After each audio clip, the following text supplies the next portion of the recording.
One of the things that you did mention this weekend was your time when you were with the Wilkes-Barre Scranton Penguins, where we ended up going to San Antonio. Oh my God! When you found yourself maybe getting into some of your own minor league trouble, like so I did. Stupid, yeah. Like, I mean, in San Antonio, fly out the next day. 3.5 years in the minors for me, so it's like, what's happening here? But Murls going to make the NHL. Yeah, I know. I'm like, I'm never going to the NHL. This is not in the cards.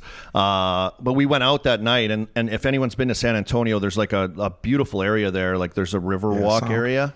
It looks nice when we were there. There's restaurants and like a little walking sidewalk on either side of the river.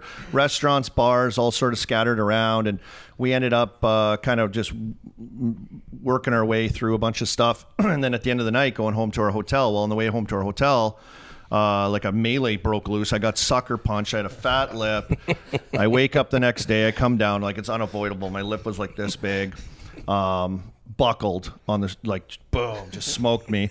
So we get back and like, our coach and Glenn Patrick was like, hey, like this can't happen. Like, what do you do? I'm like, I know, like, sorry. So, we're a month later, we're going back to San Antonio now to play again. So the warning goes out like, hey guys, remember last time? Like, let's keep our noses clean. Army got suckered. Oh yeah, no big deal. Let's just do it right. I'm like, yeah, I'm not screwing up again. No chance this is happening. So I'm like tagging along with all the older guys.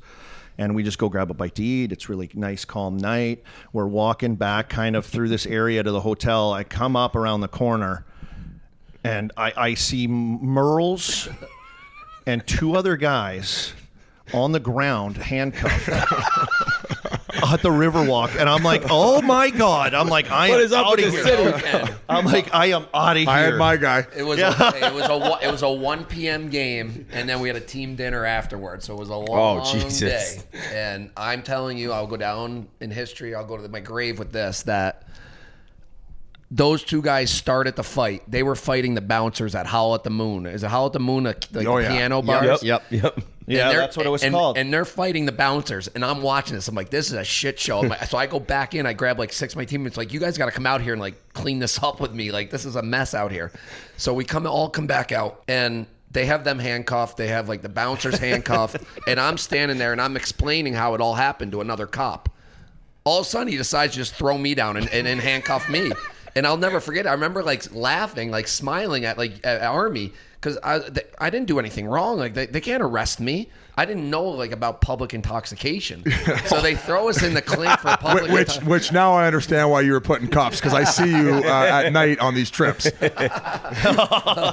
So we have to go to there, and we're not allowed out until we can blow under the legal limit. So we're stuck in there, and we know our flight's at 6 a.m. out of there. So now it's a panic. You're trying to drink water out of this faucet. Or the toilet. So the toilet water. So we finally get sober, and they put us in the best part of this. They put us in front of a judge. This is Texas, baby, Texas. So we go up. The judge is like basically like treating us like we're kids. He's like yelling at us basically, and he's like, "Well, how much money do you have?" And I'm like, "Oh, I got $12." And he goes, the next guy, yeah, I got 42. And he goes, well, how much you have? And he's like, I got like 13. And he tells the girl, like, what's that add up to? And she's like, oh, $82. He goes, your guy's fine is $82. So they took all our money and then kicked us out. And they went for lunch, and that was the end of it. We sprint back to the hotel. We pack our bag, and we got out of there. It never happened. San Antonio owned. We thought we got away with it until all of a sudden the next day it's in the Wilkes-Barre newspaper. Didn't it make your home paper? And then it ended up going back, and somehow my hometown paper found it. So then I had to tell my parents. It was a whole shit show. We had an experience there in San Antonio as well. We had this video coach named Luongo, and he was a bit of a degenerate, but the Stutzy, our coach in Ontario, loved him. So I think like he was living in Hollywood at the time, and he would do the commute, but he was the degenerate on the weekend. So a couple times he like full blown missed the entire practice, like wasn't there. Like Stutzy couldn't do the video session before practice. Oh, buddy.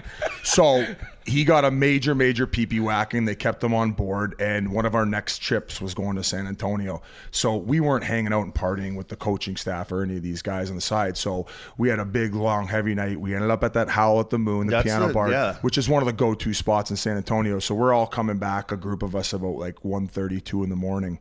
and we round where where we're in the hotel in the lobby to where the elevators are, and all of a sudden all you see is a shoe poking out of the elevator, and it's like closing, opening, closing, opening, and we keep walking around. It's the same guy, Luongo, no shirt on, puke all over himself. God.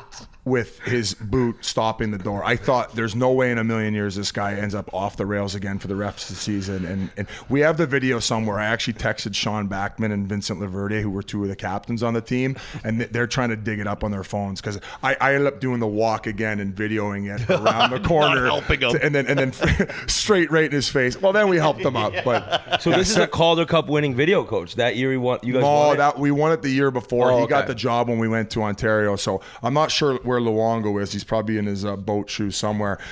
We Crazy story though, Mur. That was hilarious. That was just wild.